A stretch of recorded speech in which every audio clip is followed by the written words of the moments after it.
In this video, it's all about carp fishing with a float. What do you need to keep in mind? How do you put your setup together? What extra tools do you need to properly analyze the spot?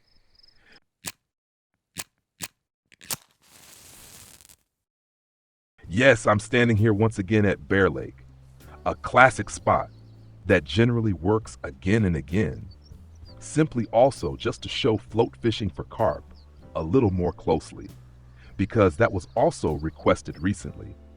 On the English-speaking YouTube channel, there was a request for it. And of course, we're happy to go into a little more detail, because float fishing for carp, I haven't done that in a long time. And it used to be really good. I mean, it used to be very popular, and especially here at Bearlake, it worked really well again and again. One of the classic spots here at Bearlake is of course 5531. Here now at 17 meters distance, I've cast out again, although that in itself isn't all that relevant for float fishing. This 17-meter clip here at this spot is so important because for bottom anglers from around 16 to 17 meters, the muddy bottom starts. And for that, of course, you put together the right setup. So, with mud or earth-colored lead and lead core. If you go back here in the same place to around 15 meters, you tend to have more grassy green ground and would have to adapt your setup accordingly. That, of course, doesn't interest us at all in float fishing. Float fishing works more like zig rigging in bottom fishing. That means we look for a certain depth where it works really well. And that's the big challenge in float fishing. Not just for carp fishing with a float, but of course for every type of fish. Every fishing method has its special challenge. With spinning, it's finding out which colors and shapes are relevant at the moment. With bottom fishing, you just have to test the different baits, yeah? And with float fishing, you also have to keep in mind the different water temperatures and the different times of day, because there are always different depths where the fish stay at certain times.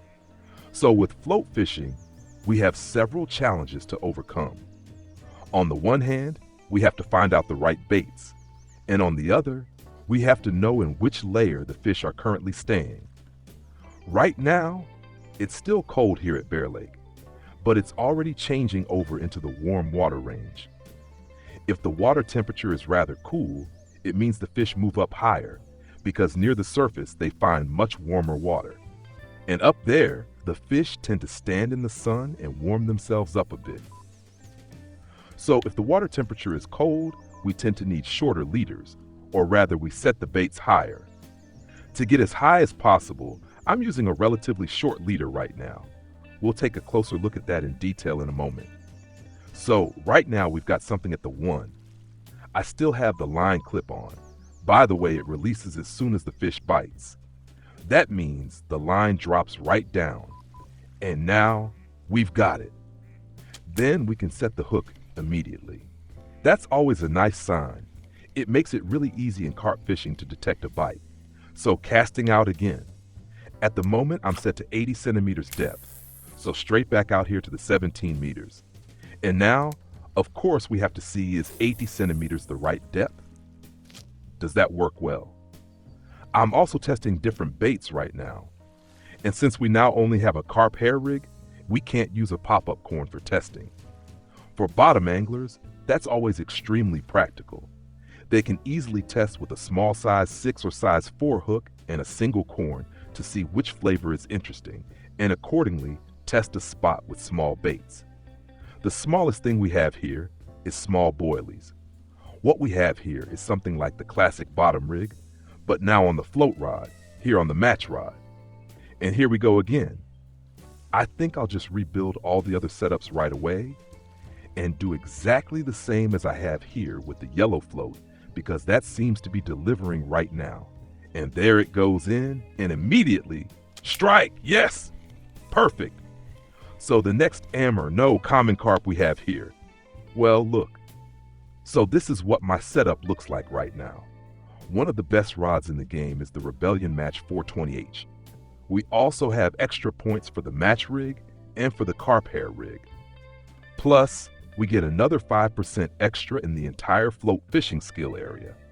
That means if you have 100% in float fishing, then using this rod, you'll have 105%. And that makes sure you catch even more and even bigger fish. And even if you've already skilled the match rig or carp hair rig and placed 3 points in the skill tree, you still get a small bonus from these 2 extra points on top.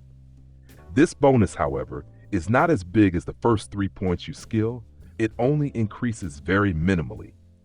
As a reel, I'm using a really excellent carp reel right now, but it's only available once a year at the Christmas market.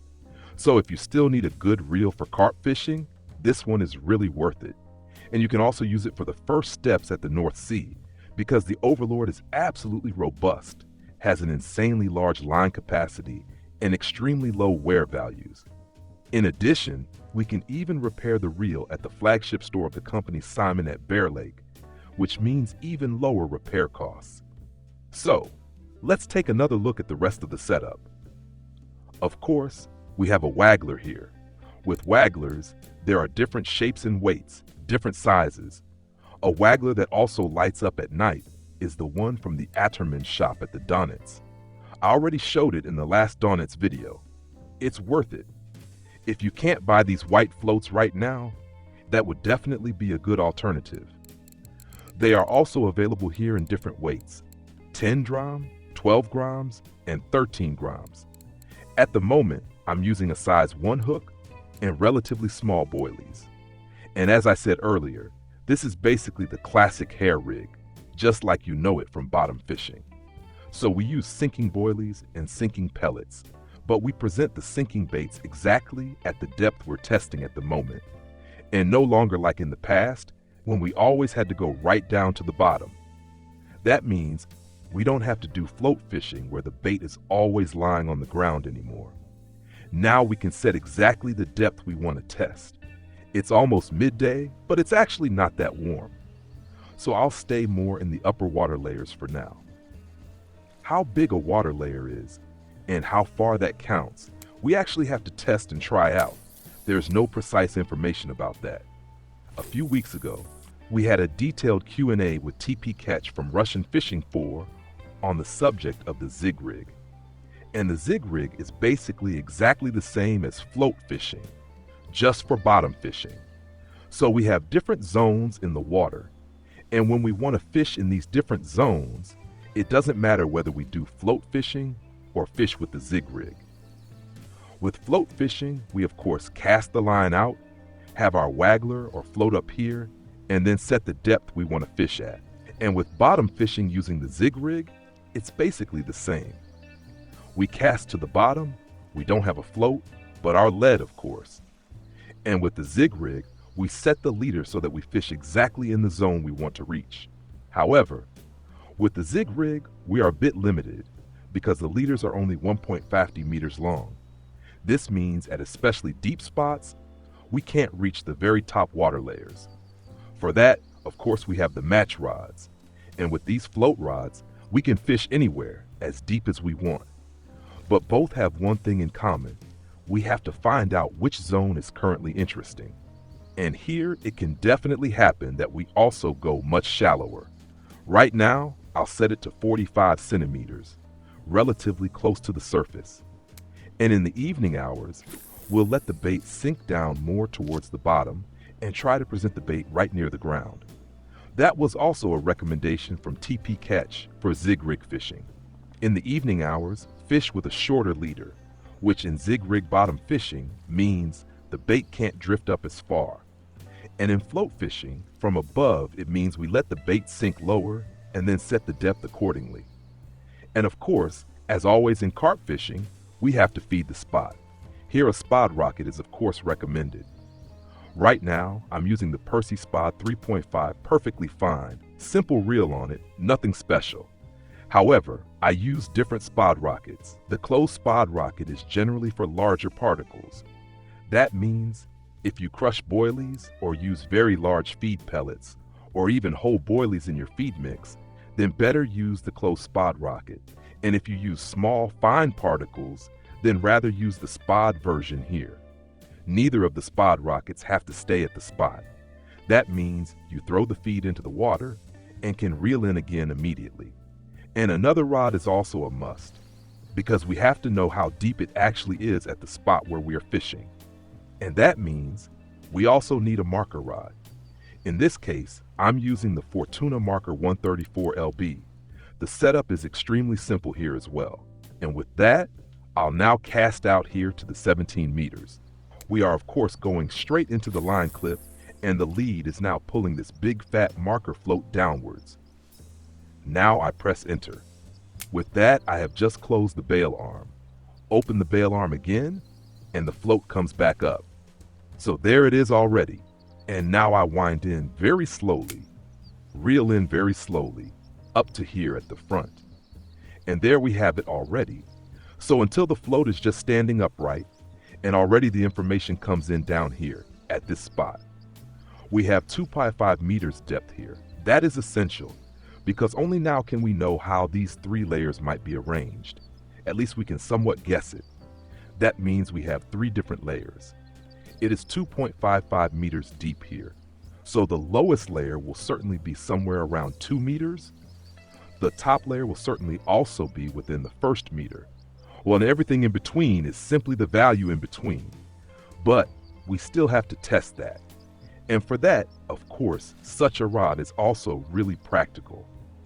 And now, of course, something else comes into play, because float anglers often have different spots than bottom anglers. And that makes float fishing not so easy. And on top of that, float anglers are often also telescopic rod anglers. And telescopic rod anglers also like to go for record fishing. And when you are aiming for record fishing, you don't like to share your spots, because you want to be the one standing alone in the records in the top position. That's why float fishing is especially difficult, because very few float spots are shared. So for you as a float angler, that means you have to test even more. Nevertheless, I also regularly use these classic spots, and even here it keeps working quite well. So let's summarize the whole thing again. You pick a spot, you first test how deep it is at that spot, then you just take a setup with boilies, only small boilies, to test aromas first. You use all 3 rods you have, casting different aromas into the water, and at the start, preferably all at the same depth. And if one aroma works, you of course switch all rods to this aroma. Then you also put together a ground bait mix and feed the spot. As you can see, it's all much more difficult than the very simple bottom fishing. Maybe don't focus too much on that in the beginning, especially if you don't have much silver yet in the game. It might be worth fishing for other fish first and only later on going for common carp fishing. Float fishing can be extremely profitable, for example, at the bay. After the rework of the water body, it became a kind of Yama 2.0, and in the later level range, you can of course also fish excellently for salmon at the Yama. You can already find videos for both of these waters on the channel, just take a look. But also at the Kori, you can of course fish really well with a float. At the Donuts, it works really well. At Ladoga, and at the Tunguska. So, these are all very good float waters, where you can already fish with the match rig, that is, with natural baits. Often at these waters, larvae or insects simply work. That way you quickly make skill points, and of course also silver on the side. And over time, you then just step by step move into carp fishing. Yes, that's about it. I'm now just waiting again for the next weather change, and will soon present my baits in the area of about 2 meters depth again, once we have normal water temperatures. If this helped you, leave a thumbs up. Don't forget to subscribe to the channel. It helps me a lot. And then we'll see each other in the next video. Until then, tight lines.